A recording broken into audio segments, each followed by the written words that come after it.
Good morning YouTube, aujourd'hui une présentation de la Fossibot 1200. Donc elle est très sympa au niveau de son ergonomie, de sa praticité, au niveau du poids, les poignées, tout ça. Et là, comme vous pouvez le voir, en entrée, il y a 13 watts qui rentrent de panneaux solaires. Donc il y a un panneau solaire qui est relié à l'extérieur en fait, un petit 100 watts, et qui produit 13 watts à 29%.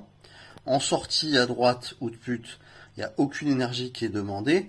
Ce qu'il y a encore de formidable chez Fossibot, c'est en entrée, les puissances en entrée. Alors comme on peut le voir, on a 200 watts, 400 watts, 600 watts, 800 watts, etc. On peut sélectionner comme ceci.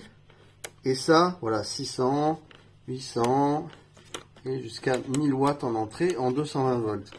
C'est-à-dire qu'on peut absolument la recharger en 1h20 par le 220 en puissance maximale, pas en 200 watts d'entrée. En 200 watts d'entrée, je pense qu'il faut 4 ou 5 heures.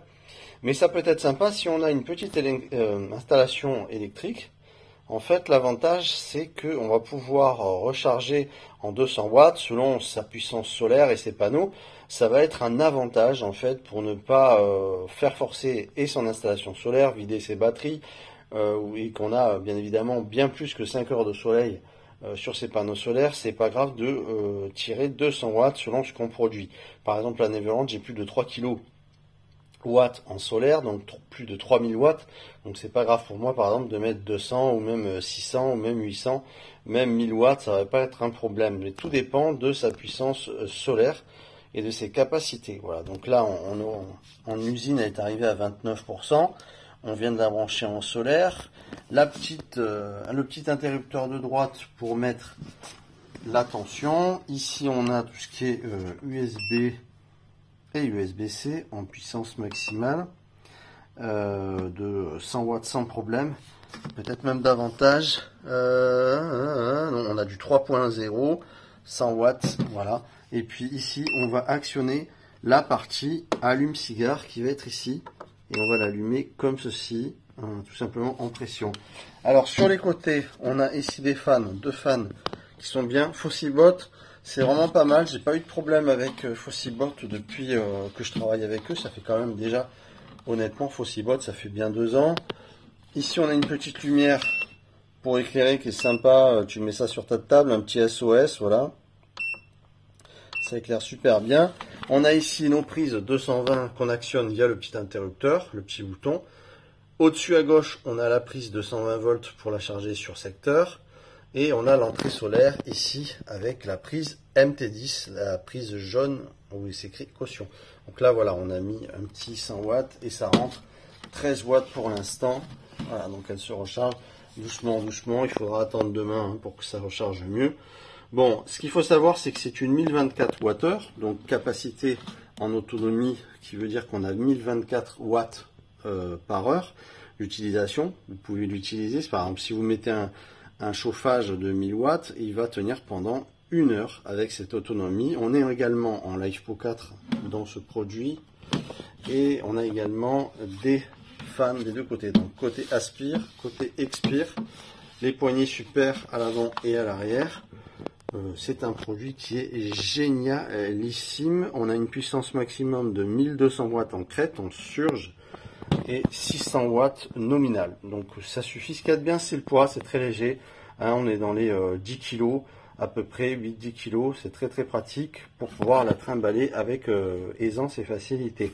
Moi j'aime bien ce genre de petits produits comme ça où on peut faire fonctionner rapidement des appareils qui sont pas trop énergivores, même si on arrive quand même à 1200 watts.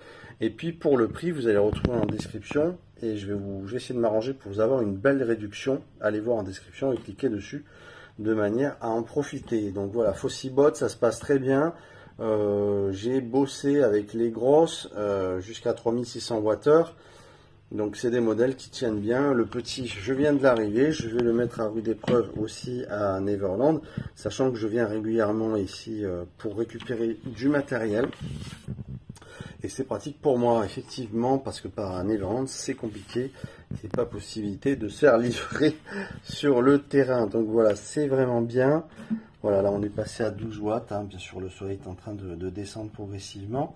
C'est génialissime, voilà, moi j'aime beaucoup, c'est beau, ça a l'air solide. Fossibolt, j'ai déjà démonté au niveau de la grosse, bon ben au niveau composants, circuiterie, j'ai trouvé ça très très correct. Il y a effectivement du matos qui me plaît, vous allez retrouver en description au niveau des stations d'énergie. Je vais vous mettre un petit peu ce que je préfère, ce que je vais conseiller. Par-dessus tout, également les batteries, allez voir, vous verrez qu'il y a des batteries qui sont formidables, avec également des réductions si vous voulez juste prendre une batterie ou faire votre installation solaire. Voilà, ça dépend pour ceux qui veulent se créer une station ou qui veulent une station nucléaire, j'allais dire une station électrique solaire, ou s'ils veulent quelque chose de compact comme celle-ci. Qui est un produit voilà, qui peut aider les profanes qui s'y connaissent pas, qui n'ont pas envie de percer leur véhicule, qui n'ont pas envie de s'emmerder même chez eux à faire tout ça.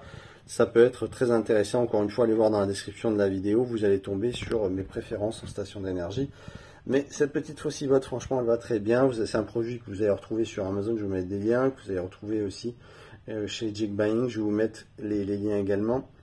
Et vous pourrez la voir très rapidement. Voilà. Voilà, c'est la petite vidéo Fossibolt, on va la pousser quand même à bout au terrain, progressivement. Et comme je vous dis, pour l'instant, tous les modèles Fossibolt que j'ai pu tester allaient très très bien. Donc je pense que celle-ci, il n'y a pas de raison, mais enfin on testera. Vous savez que sur la chaîne, il y a une transparence, on regarde vraiment les capacités des produits à travers la mise à l'épreuve, j'ai envie de dire, de leur capacité. C'est ce que je fais au terrain, dans des situations difficiles, hein, sans problème.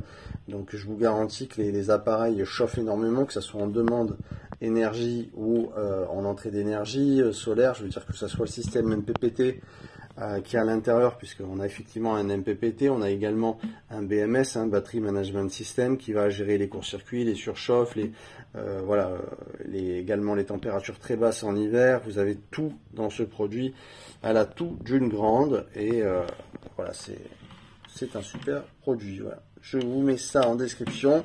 On se retrouve pour les autres vidéos, il va y avoir pas mal de trucs, et ça me fait vraiment plaisir de voir qu'on est de plus en plus nombreux, et que la chaîne vit pleinement à travers et l'énergie, et des tutos, et du vlog, voilà, donc tout un tas de vidéos. Vous allez retrouver absolument de tout sur la chaîne. Je vous invite à vous abonner si vous êtes tombé par hasard, à cliquer sur le petit pouce de manière à pouvoir vraiment, ça serait sympa pour mon référencement, et puis vous abonner pour rester en contact. Voilà, on se retrouve très très vite, et ciao ciao tout le monde.